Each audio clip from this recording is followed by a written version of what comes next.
तो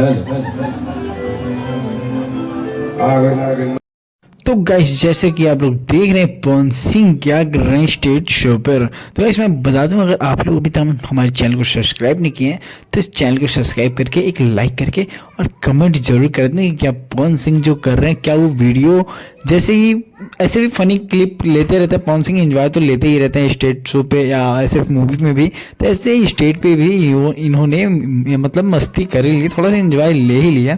तो इसमें क्या जाता है। तो गाइस मैं बता दूं, ये जो स्टेज शो हो रहा था ना, तो काफ़ी ज़्यादा ये एक काफ़ी मतलब मशहूर जो थे एक वही बुलवाए थे। उनका तो नाम मैं नहीं लूँगा क्योंकि कुछ दिक्कत की वजह से नहीं ले सकता हूँ नाम। तो वहीं पे का ये स्टेज शो का वीडियो निकल के वायरल काफ़ी ज़्यादा हो रहा था। तो ये वीडियो मुझे दिखा तो मैं कहा कि चलिए आप लोगों के लिए ये वीडियो बना दी जाए कि पवन सिंह ये आखिर में कर क्या रहे हैं। तो चलिए फिर मिलते हैं अगले वीडियो में, तब तक के लिए धन्यवाद।